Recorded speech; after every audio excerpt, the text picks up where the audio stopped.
नमस्कार सभी को। तो आज का हमारा टॉपिक रहेगा कोलबर्ग का नैतिक विकास सिद्धांत। जो लॉरेंस कोलबर्ग एक अमेरिका के मनोवैज्ञानिक थे। उन्होंने नैतिकता के विकास के बारे में कुछ एक्सपेरिमेंट किए। उन्होंने अपने एक्सपेरिमेंट्स का आधार एक छोटी-छोटी कहानियों को बनाया। वो छोटे-छोटे बच्चों से मतलब हर उम्र के बच्चों को कुछ कहानियाँ बताते और बाद में उससे प्रश्न पूछते। ऐसे ही एक कहानी के बारे में हम बात करते हैं। यूरोप के एक शहर में एक औरत बहुत बीमार पड़ जाती है, तो डॉक्टरों ने बताया कि इसकी केवल एक ही दवाई है और वो केवल एक ही जगह पर मिलेगी। उस फार्मासिस्ट का नाम बता दिया कि उन्होंने इसकी खोज की और इन्हीं के पास मिलेगी। तो व्यक्ति उस फार्मासिस्ट के पास जाता है और फार्मासिस्ट से कहता है कि मेरी पत्नी बीमार है, मुझे दवाई दे दो।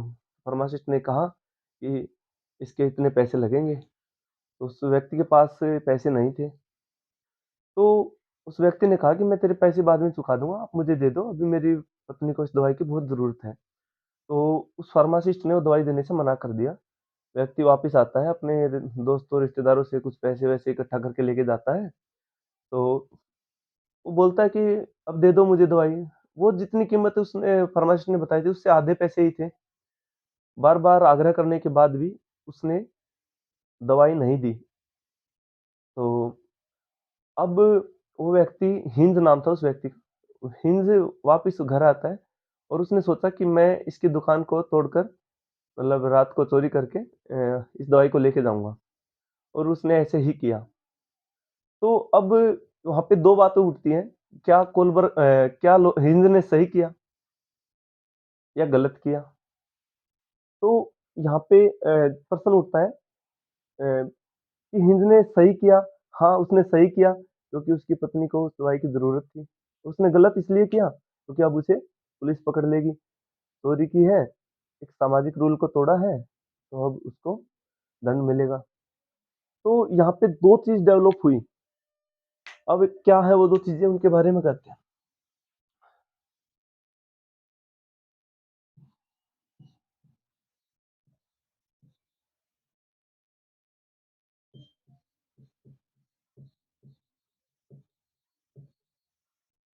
मोरल डायलेमा,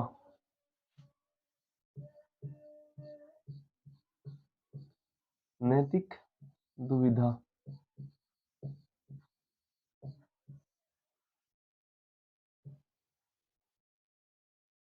और दूसरी चीज़ है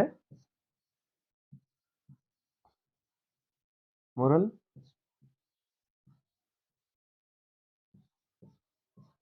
रीज़निंग।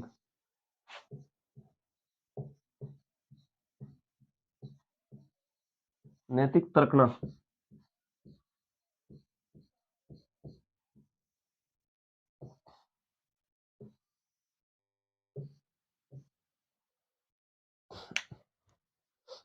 अब 2 चीज़ें कैसे उत्पन्न हुई? सबसे पहले मोरल डायलेमा मतलब नैतिक दुविधा। अब नैतिकता क्या होती है? किसी कार्य के सही और गलत के बारे में विचार कि भाई ये कार्य अच्छा है और ये बुरा है। इसके बारे में ज्ञान होने का गुण ही नैतिकता कहलाता है। तो अब यहाँ पे हिंज के पास दोनों दुविधा पैदा होगी कि अब सही काम करूँ तो भी नुकसान है। तो इसको बोलते हैं सही और गलत के बीच में दुविधा पैदा होना। इसको बोलते हैं मोरल डायलेमा। अब दूसरा आता है मोरल रीज़निंग। अब उसने देखा कि भई अब यदि मैं दवाई नहीं मिली तो मेरी पत्नी मर जाएगी। तो उसने चोरी कर ली। मतलब सही और गलत में से एक को चुन लेना। इसको बोलते हैं मोरल रीज़निंग, नैतिक तर्कना। तो दोस्तों अब हम बात करते हैं नैतिक विकास के सिद्धांत के अवस्थाओं के बारे में। लॉरेंस कोलबर्ग ने नैतिक विकास की 3 अवस्थाएँ बताई हैं। तो हम एक-एक करके उनके बारे में बातें कर लेते हैं। बात करना शुरू करते हैं कोलबर्ग के नैतिक विकास की पहली अवस्था के बारे में। कोलबर्ग के नैतिक विकास की पहली अवस्था का नाम होता है प्री कन्वेंशनल स्टेज, यानी पूर्व परंपरागत अवस्था। इस अवस्था की अवधि 4 वर्ष से 10 वर्ष तक होती है। अब दिमाग में प्रश्न आया होगा कि जन्म से 4 वर्ष तक क्या नैतिकता नहीं होती? हाँ, ये बच्चे के दिमाग का वो पीरियड होता है नैतिकता का, इसको अनैतिक पीढ़ी बोला जाता है क्योंकि बच्चे को सही और गलत की समझ नहीं होती। तो अब जो पहली मतलब स्टेज होती है जहाँ से नैतिकता शुरू होती है, नैतिकता का विकास शुरू होता है, वो होती है 4 वर्ष से।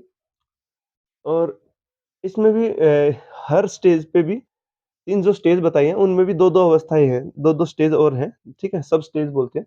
जैसे दंड एवं आज्ञा पालन, यानी दंड से बचने के लिए, सज़ा से बचने के लिए आज्ञा का पालन करता है बच्चा। बच्चे को पता है कि यदि आपने ऐसा किसी को गलत बोला, तो आपको फिज़िकल पनिशमेंट मिल सकती है, डाँटा जा सकता है, ठीक है? और दूसरा आता है व्यक्तिगत पुरस्कार यानी एमिंग एट रिवार्ड, ठीक है? यानी मतलब पुरस्कार के लिए मतलब कि उसको अच्छा काम करेगा तो उसको पुरस्कार मिलेगा, ठीक है? या और इसमें होता है टिट फॉर टैट, जैसे को तैसा। जैसे बच्चे बोलते हैं ना, if you scratch my back I will scratch yours. आपने मेरा नुकसान किया तो मैं भी आपका नुकसान करूँगा, ठीक है? इस अवस्था में जो निर्णय लेने की क्षमता होती है, वो जो निर्णय होते हैं, वो दूसरों के नियमों व व्यक्तिगत आवश्यकताओं पर आधारित होते हैं। मतलब दूसरों ने जो नियम बनाए हैं, उनको देखते हुए वो बच्चा निर्णय लेता है, ठीक है? और जो दूसरी अवस्था है, वो है कन्वेंशनल स्टेज यानी परंपरागत अवस्था। ये 10 वर्ष से 13 वर्ष तक के बच्चों में होती है। और इसमें जो सब स्टेज है, नंबर 1 है, वो है गुड बॉय और गुड गर्ल एटीट्यूड, अच्छा लड़का या अच्छी लड़की अभिवृत्ति। और इसमें क्या होता है, बच्चा कोशिश करता है उन सामाजिक नियमों को फ़ॉलो करने की। जैसे कि उसको अच्छा सराहा जाएगा, उसकी प्रशंसा की जाएगी, ये तो बहुत अच्छा लड़का है, यह बहुत अच्छी लड़की है, इसने अच्छा कार्य किया है, ठीक है? और दूसरा आता है लॉ एंड ऑर्डर, यानी कानून एवं व्यवस्था का सम्मान करना। यानी इससे जो स्टेज पे जो होता है ना कि कानून जो है उसका पालन अंतिम है, उसका पालन करना ज़रूरी है। और जो अथॉरिटी है उसका आदर किया जाना ज़रूरी है, उसकी रिस्पेक्ट की जानी ज़रूरी है, ठीक है? और जो इस अवस्था में जो निर्णय लेने की जो क्षमता होती है वो कैसे होती है? दूसरों के अनुमोदन पर आधारित, मतलब जैसे दूसरे उसको स्वीकृति प्रदान करते हैं, यानी समाज में जिन वैल्यूज़ को महत्व दिया जाता है, जैसे परिवार की अपेक्षाएँ कि हमारा बच्चा अ अच्छा कार्य करता है, हमारा बच्चा दूसरों की रिस्पेक्ट करता है, दूसरों की मदद करता है। सामाजिक नियम, समाज के जो नियम होते हैं, उनको पालन करना, ठीक है? और लॉयल्टी टू कंट्री यानी अपने देश के प्रति वफ़ादारी कि मैं कानून का पालन करूँगा, तो ये मेरे देश के प्रति वफ़ादारी है, I am loyal to my country, ठीक है? ये फीलिंग उनमें बच्चों में डेवलप हो जाती है, ठीक है? अब उसके बाद आती है तीसरी अवस्था होती है पोस्ट कन्वेंशनल स्टेज, उत्तर परंपरागत अवस्था। और ये अवस्था जो होती है 13 वर्ष से लेकर प्रौढ़ावस्था यानी जब तक मनुष्य बुजुर्ग हो जाता है, आई थिंक तब तक की ये अवस्था होती है, ठीक है? और इसमें जो पहला फैक्टर वो होता है सोशल कॉन्ट्रैक्ट यानी सामाजिक समझौता। इसमें जो वैल्यूज़ होती हैं, मोरल वैल्यूज़ डेवलप होती हैं, वो एक सामाजिक समझौता यानी अपने मनुष्य को लगता है कि मेरे अपने जैसे मुझे अपने अधिकारों की ज़रूरत है, दूसरों को भी अपने अधिकारों की ज़रूरत है।